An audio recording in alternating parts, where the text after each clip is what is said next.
Hi friends, welcome to Rice and Spices channel.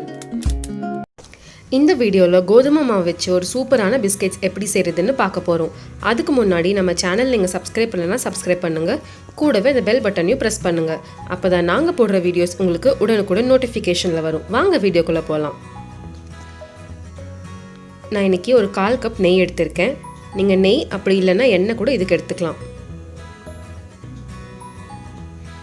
இதுக்கு அதே கப்பில் 1/2 கப் அளவு சர்க்கரை எடுத்திருக்கேன். சர்க்கரை வந்து நான் நல்லா பவுடர் பண்ணி எடுத்திருக்கேன்.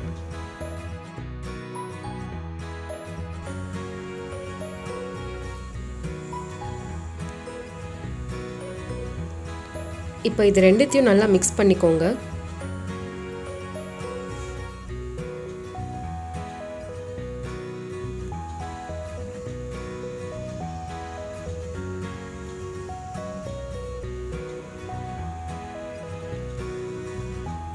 இப்போ இதில் 1 கப் கோதுமை மாவு சேர்த்துக்கிறேன்.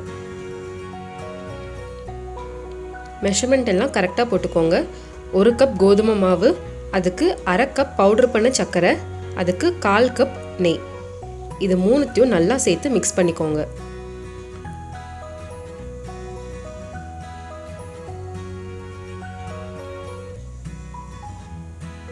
இந்த மாவை இப்போ நம்ம சப்பாத்தி மாவு மாதிரி பிசைய போகிறோம்.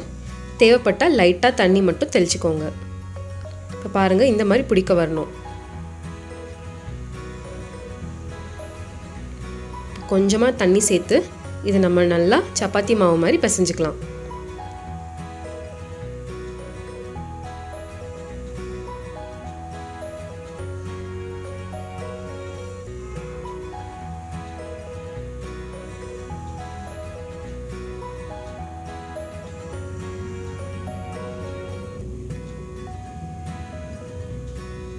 இதுக்கு தண்ணி வந்து 1/4 கப் தண்ணி தான் தேவைப்படும். அதுக்கு மேலே தண்ணி தேவைப்படாது.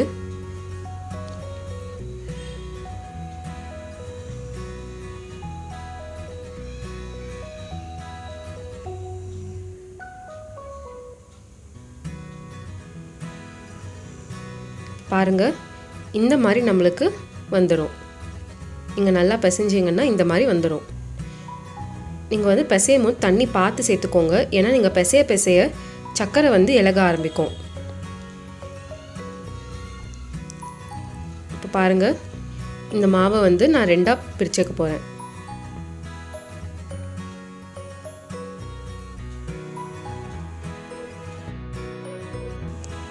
இப்போ இதை வந்து ஒரு சப்பாத்தி கட்டை மேலே வச்சு நம்ம இதை நல்லா உருட்டிக்கலாம். இப்போ இதை நல்லா திரட்டிக்கோங்க.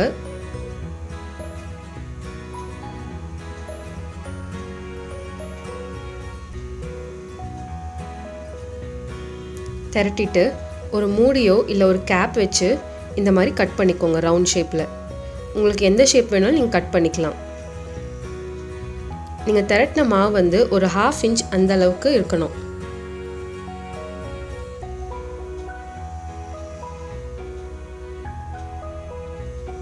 பாருங்கள், ஒரு 1/2 இன்ச் திக்னஸில் இருக்கணும். இப்போ இந்த மாதிரி எல்லாத்தையும் நான் கட் பண்ணி எடுத்துக்கிட்டேன். இப்போ இதை நம்ம எல்லாத்தையும் எண்ணெயில் பொரிச்சு எடுத்துடலாம்.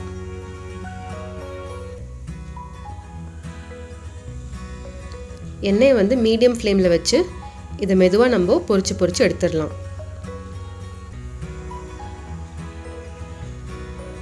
இப்போ பாருங்கள், கோல்டன் ப்ரௌனில் வந்த உடனேவே நீங்கள் இதை வந்து ரிமூவ் பண்ணிடலாம்.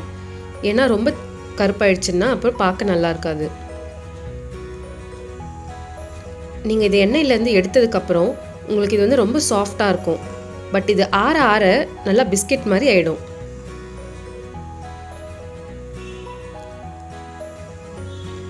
பாருங்கள், இந்த மாதிரி மூன் ஷேப் அப்படி இல்லைன்னா ட்ரையாங்கிள் ஷேப் இப்படிலாம் கூட நீங்கள் கட் பண்ணிக்கலாம். குழந்தைங்களுக்கும் இந்த மாதிரி நீங்கள் செஞ்சு கொடுத்தீங்கன்னா ரொம்ப பிடிக்கும்.